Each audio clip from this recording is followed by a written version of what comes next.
everyone, this is Sanjeev from Javitri Academy. Today I am going to explain chapter 6 Conservation of Plant and Animals, class 8, subject science. Topic है loss of biodiversity. Previously lecture में मैंने आपको बता दिया है कि biodiversity क्या है। अब उस बायोडाइवर्सिटी का लॉस होने से क्या कारण है, और जब बायोडाइवर्सिटी लॉस हो रही है तो किस तरीके के एडवर्स इफेक्ट आते हैं नेचर में, सराउंडिंग्स में। तो इस टॉपिक में इस चीज़ को कवर करने वाला हूँ। सबसे पहले फिर से मैं आपको रिकॉल कराता हूँ कि बायोडाइवर्सिटी क्या है। There are number of plants और animal present on a specific geographical area and earth known as biodiversity. Earth पर पाए जाने वाले विभिन्न प्रकार के पेड़ पौधे और जीव जंतुओं को हम लोग कहते हैं बायोडाइवर्सिटी कहा जाता है। टॉपिक है लॉस ऑफ बायोडाइवर्सिटी। ये बायोडाइवर्सिटी लॉस कैसे हो रही है, उसका कारण ये है। सबसे पहले एनवायरमेंटल प्रॉब्लम, पर्यावरण में कुछ चेंजेस हो रहे हैं, क्लाइमेटिक चेंजेस हो रहा है, जिसकी वजह से भी क्या हो रहा है, बायोडाइवर्सिटी में कमी आ रही है। उस तरीके के प्लांट और एनिमल्स अब नहीं सर्वाइव कर पा रहे हैं क्योंकि एनवायरमेंटल इशू है। सेकेंड क्या इशू है, destruction of forest. Day by day आज देखा जा रहा है इंडस्ट्रियलाइजेशन हो रहा है, हर किसी को मकान चाहिए, हर किसी को आलीशान मकान चाहिए, रहने के लिए जगह चाहिए। तो दिनों दिन क्या हो रहा है, जो फॉरेस्ट हैं वो ख़त्म होते चले जा रहे हैं, फॉरेस्ट ख़त्म होते चले जा रहे हैं, डिस्ट्रक्शन हो रहा है फॉरेस्ट का, जिसकी वजह से क्या हो रहा है, लॉस ऑफ बायोडाइवर्सिटी हो रहा है। ओवर ग्रेजिंग, ओवर ग्रेजिंग का मतलब होता है बहुत से ऐसे हर्बीवोरस एनिमल हैं, बहुत से हर्बीवोरस एनिमल हैं जो कि ग्रास पे डिपेंड होते हैं, प्लांट पे डिपेंड होते हैं। तो वो उन कैटल क्या करते हैं, वो सारे कैटल ओवर ग्रेजिंग कराई जा रही है, उन कैटल की ओवर ग्रेजिंग कराई जा रही है, उनके लिए मात्रा से ज़्यादा भी उनकी ओवर ग्रेजिंग कराई जा रही है, जिसकी वजह से सारा वो चर ले रहे हैं, पूरा ग्रेज कर ले रहे हैं।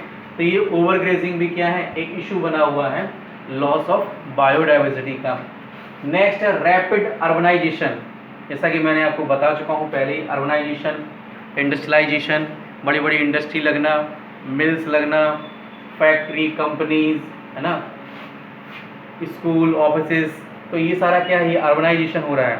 बहुत तीव्र गति से ऐसा हो रहा है, बहुत तीव्र गति से क्या हो रहा है, प्लांट को कट किया जा रहा है, फर्टाइल लैंड को ख़त्म किया जा रहा है। तो वो सारी ये क्या है, ये इसको बोलते हैं हम लोग रैपिड अर्बनाइजेशन। अब बायोडाइवर्सिटी जब लॉस हो रही है तो उसके कुछ एडवर्स इफेक्ट भी देखने को मिलेंगे। अगर हम बहुत बड़े आलीशान मकान में रह रहे हैं तो इन्वायरमेंट से कुछ चीज़ें गायब भी हो रही हैं, लॉस ऑफ बायोडाइवर्सिटी भी हो रही है। तो क्या देखने को मिल रहा है, डेजर्टिफिकेशन, ज़्यादा से ज़्यादा डेजर्ट मिल रहे हैं, फर्टाइल लैंड बची ही नहीं है।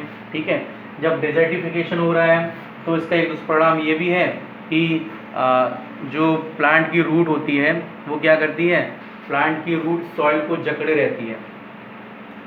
तो सॉइल क्या होती है, सॉइल कहीं जाती नहीं है, जकड़ी रहती है, फिक्स स्टेबिलिटी में आ जाती है। तो ये भी एक प्रॉब्लम आ रही है। डेजर्टिफिकेशन हो रहा है क्योंकि ये फॉरेस्टेशन कर ही नहीं है, सारा का सारा ख़त्म कर रहे हैं हम लोग प्लांट और एनिमल्स को। Destruction of natural habitat of organism. भाई आप लोगों ने शायद एक मूवी देखी हो, दिल्ली सफारी, कभी हो तो देख लेना, बहुत अच्छी मूवी है दिल्ली सफारी, जिसमें वाइल्ड एनिमल और फॉरेस्ट के ऊपर बताया गया है।